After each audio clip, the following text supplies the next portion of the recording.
Hi guys, આજે હું તમને એકદમ જ નવી સ્ટાઇલથી એક ફરાળી રસમલાઈની રેસીપી તમારી સાથે શેર કરીશ.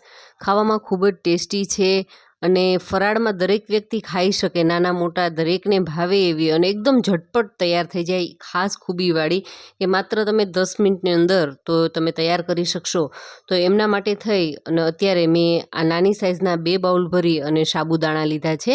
સાબુદાણા તમે કોઈ પણ નાના કે મીડિયમ સાઇઝના આવે એ સાબુદાણા લઈ શકો છો. હવે આમને 2 થી 3 પાણીથી આપણે સારી રીતે સાફ કરી લેશું, જેથી કરી અને એમાં રહેલી ગંદકી છે, કંઈ કચરો કે કશું જ હોય તો એ દૂર થઈ જાય.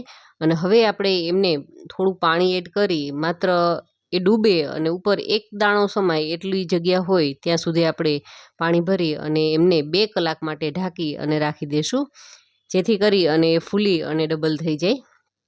હવે 2 કલાકનો સમય થઈ ગયા બાદ આપણે બીજી તૈયારી કરીએ. તો રબડી માટે થઈ અને આપણે તો સૌથી પહેલાં દૂધની તૈયારી કરીશું. તો એ પહેલાં કડાઈની અંદર થોડુંક પાણી એડ કરી દઈએ, જેથી કરીને દૂધ છે એ તળીએ ચોટે નહીં. અત્યારે મેં 1/2 લીટર દૂધ લીધું છે. 1/2 લીટર દૂધની સામે 1 વાટકી છે એ બરાબર થાય. મારે એમને બીજા દિવસે પણ કરવું હતું એટલા માટે થઈ અને ડબલ સાબુદાણા પલાળેલા હતા. અને હવે એમની અંદર 2 ચમચી ભરી અને મિલ્ક પાવડર એડ કરી દીધો છે. અને મિલ્ક પાવડરને આપણે દૂધ છે એ રૂમ ટેમ્પરેચરવાળું હતું ત્યાં જ આપણે પાવડર છે એડ કરી દીધો છે, જેથી કરી અને એમાં ગાંઠા ન થાય અને સારી રીતે મિક્સ થઈ જાય. તો તમે જોઈ શકો છો કે મિલ્ક પાવડર છે એ દૂધની સાથે એકદમ સારી રીતે મિક્સ થઈ ગયો છે, બિલકુલ ગાંઠા દેખાતા નથી. હવે આપણે આ દૂધને છે એ ઉકાળવાનું છે. જો મિલ્ક પાવડર એડ કરીશું એટલે ઘટ પણ ઝડપથી થઈ જશે અને ટેસ્ટ પણ સારો આવશે. હવે એક મિક્સી જાર લીધું છે અને મિક્સી જારની અંદર આપણે પલાળેલા સાબુદાણા ચેક કરી લઈએ. તો સાબુદાણા સરસ ફૂલી અને ડબલ જેટલા થઈ ગયા છે. તો હવે એમાં પાણી થોડું ઘણું કદાચ હોય તો એ પાણી છે એ નિતારી અને બધા સાબુદાણા છે એ આપણે મિક્સરની અંદર એડ કરી લેશું અને આપણે આમને ક્રશ કરવાના છે. ભલે એ ફાઇન નથી કરવાના, જેટલા એ 2 થી 3 મિનિટમાં જેટલા પીસાય એટલા આપણે પીસવાના છે. તો એમની અંદર આપણે અત્યારે ટેસ્ટ માટે થઈ અને મિલ્ક પાવડર એડ કરવાનો છે. આ રીતે ચેક કરી લે, હળવા એવા સોફ્ટ થયા છે 2 કલાકમાં તો ચાલશે. હવે એમની અંદર આપણે 3 ચમચી ભરી અને મિલ્ક પાવડર છે એડ કર્યો છે અને 1 ચમચી ભરી અને ખાંડ એડ કરી છે. ખાંડ એડ કરવાનું કારણ એ છે કે અંદર સુધી એ સ્વીટનેસ છે સરસ જળવાઈ રહે. અને હવે આપણે એમને 2 થી 3 મિનિટ માટે મિક્સી જારને ચલાવી અને જોઈ લઈએ આપણે. તો સરસ એ પીસાય અને જુઓ, તમે જોઈ શકો છો એકદમ એમનો જથ્થો છે એ થઈ ગયો છે.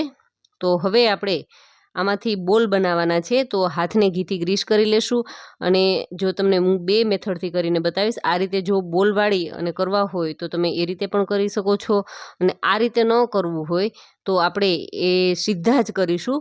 તો હવે આપણે જોઈ લઈએ કે આપણું દૂધ છે એ ગરમ થયું છે કે નહીં. તો આ રીતે બોલ રેડી કરીને ડીશ ભરી લેવી અગાઉથી તો પણ ચાલે અને એકદમ ઝટપટ કરવું હોય તો આ રીતે પણ કરી શકાય. તો અત્યારે જોઈ લઈએ કે આપણું દૂધ છે એ ધીમે ધીમે એ ઉકળવા લાગ્યું છે, સરસ ગરમ થઈ ચૂક્યું છે.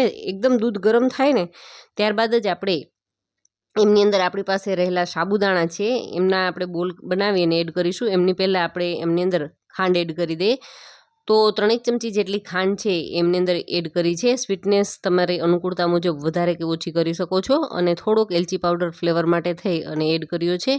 અને આ રીતે આપણે બનાવેલો એક બોલ છે એ એમની અંદર આપણે એડ કરી દઈશું. અને જો તમારે એ રીતે ન કરવા હોય તો બસ આ રીતે થોડું પોષણ લેશું અને બસ આંગળીની મદદથી આ રીતે ધીમે ધીમે એમની અંદર જવા દેશું. તો એકદમ આસાનીથી, ભલે કદાચ એમનો આકાર ગોળ ન થાય, કશો વાંધો નહીં. થોડોક એ ટૂંકમાં આપણે ગુજરાતીઓને તો ખ્યાલ હશે કે ભજીયા જેવી રીતે થતા હોય એ રીતે તમારે કરવા હોય તો તમે એ રીતે પણ કરી શકો છો. આ રીતે હાથની મદદથી ધીમે ધીમે અંદર જવા દઈએ તો પણ ચાલશે. તો આપણી પાસે રહેલું અડધું મિશ્રણ છે એ આમની અંદર એડ કરી દીધું છે. અને 2 વાટકીની સાથે તમે 1 લીટર દૂધ લેશો તો બધું જ છે એમને સાબુદાણાવાળું મિશ્રણ છે આમની અંદર આવી જશે. અને તમે જુઓ, થોડીવાર માટે નહીં ચલાવીએ અને થોડીવાર બાદ આપણે ચલાવીશું તો તમે જોઈ શકો છો કે સરસ મજાના ઉપર સુધી જો આપણા બોલ છે સાબુદાણાના ઉપર સુધી આવી ગયા છે.